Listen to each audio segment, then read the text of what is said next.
Gesto, seu podcast genial de resumos, resenhas, ampliar seu repertório intelectual. Pega a ideia, leva adiante, mas saber em cada instante. Digesto, conhecimento essencial.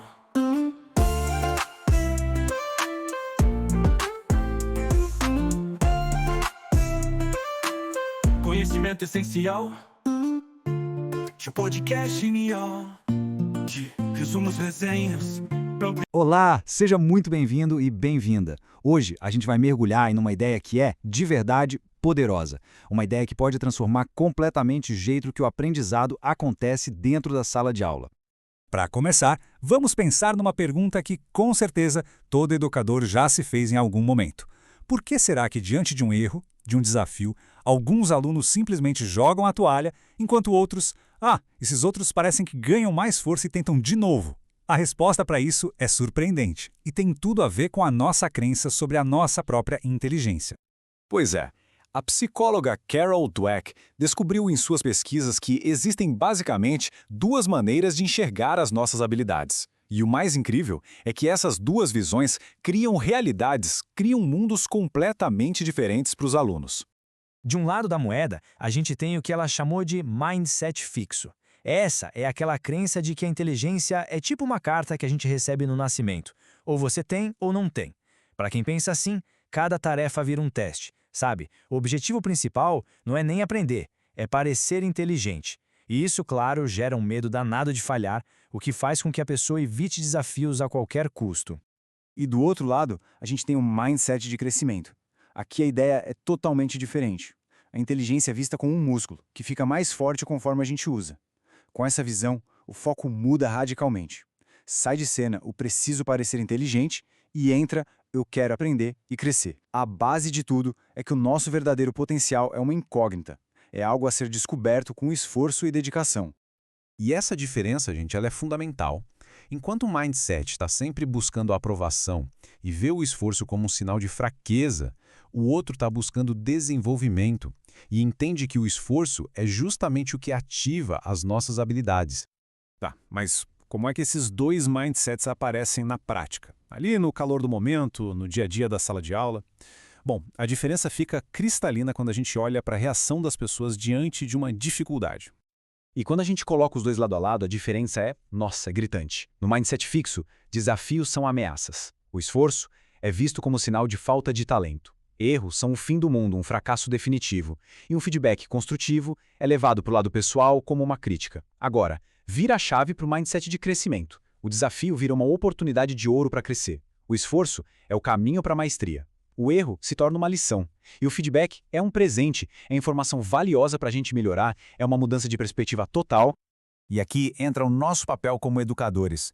Uma das ferramentas mais poderosas que a gente tem para ajudar a moldar o mindset dos alunos é a nossa linguagem. Especialmente a forma como a gente elogia. As mensagens que a gente passa, às vezes sem perceber, têm um impacto gigantesco. Para testar essa ideia, a equipe da Dweck fez um experimento genial de tão simples. Eles pegaram um grupo de estudantes e o foco era só analisar o impacto do tipo de elogio que eles recebiam. E os resultados, eles foram absolutamente reveladores. Eles dividiram a turma em dois. Um grupo foi elogiado por uma qualidade que parece fixa, sabe? A inteligência. O famoso "Uau, você é tão inteligente". Isso passa uma mensagem de mindset fixo. Já o outro grupo foi elogiado pelo processo. "Uau, você se esforçou muito nisso". Isso, por outro lado, reforça um mindset de crescimento. E aí veio o teste de fogo. Depois do elogio, os pesquisadores ofereceram uma escolha. Uma nova tarefa fácil, garantida, ou uma outra bem mais difícil. A grande pergunta era: qual tipo de elogio deu coragem para os alunos saírem da zona de conforto e buscarem um desafio de verdade? E o resultado foi impressionante. 90%, uma maioria esmagadora de 90% do grupo que foi elogiado pelo esforço, escolheu a tarefa mais difícil. Eles abraçaram o desafio. Enquanto isso, a maior parte do grupo elogiado pela inteligência escolheu a tarefa fácil. O elogio ao ser inteligente acabou criando um medo de arriscar e perder aquele rótulo. Já o elogio ao processo libertou essa galera para aprender. E essa história toda de abraçar o desafio nos leva direto para o coração do mindset de crescimento. A forma como a gente passa a enxergar o erro. É aqui que a mágica acontece. É aqui que a cultura de aprendizado se transforma de verdade. Numa cultura de crescimento, errar deixa de ser um veredito, uma sentença. O erro vira informação. É como se o cérebro dissesse: opa, por esse caminho não deu certo, vamos tentar de outro jeito. O erro deixa de ser algo vergonhoso e se torna parte necessária e até bem-vinda do processo. E o mais legal é que a neurociência confirma isso. Cada vez que um aluno erra, pensa sobre o erro e tenta de novo, o cérebro está literalmente criando e fortalecendo conexões neurais. O cérebro fica mais forte, mais rápido. É por isso que a diferença entre dizer "eu não consigo" e "eu não consigo ainda" é tão poderosa. Uma frase é um ponto final, a outra é só o começo da jornada. Para esse pessoal, o tal do fracasso era só parte do jogo para descobrir como ter sucesso. Eles continuavam ali, engajados, tentando novas estratégias, totalmente focados em aprender com o que deu errado. A dificuldade não era um muro, era um degrau. Então, a grande pergunta é: como nós, educadores, podemos pegar tudo isso e usar para criar uma sala de aula onde cada aluno se sinta capaz de crescer e se desenvolver? A aplicação prática é mais simples do que parece. Podemos pensar em 3 pilares. O primeiro é a nossa linguagem. Sempre elogiar o processo, o esforço, as estratégias e não o talento.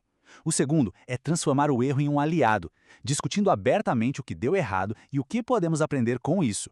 E o terceiro é ensinar o poder daquela palavrinha mágica, ainda. Incentivar os alunos a sempre adicionar um ainda quando pensarem que não conseguem fazer algo. No fim das contas, o objetivo é construir um ambiente onde o processo de aprender seja tão ou mais valorizado que a resposta certa de primeira. Um lugar onde os alunos se sintam seguros para arriscar, para errar, e onde todo mundo sabe que o crescimento é a principal meta. E fica aqui uma reflexão final. E se a gente mudasse a pergunta principal da sala de aula? Em vez de focar no "você acertou?", a gente passasse a perguntar o que você aprendeu com o seu erro. Só essa mudança já tem o poder de transformar toda a cultura de aprendizado. E mais importante, de abrir as portas para que cada aluno descubra o potencial incrível e ilimitado que existe dentro dele. Digesto, seu podcast genial de resumos, resenhas, pra ampliar seu repertório intelectual. Pega a ideia, leva adiante, mas saber em cada instante. Digesto, conhecimento essencial.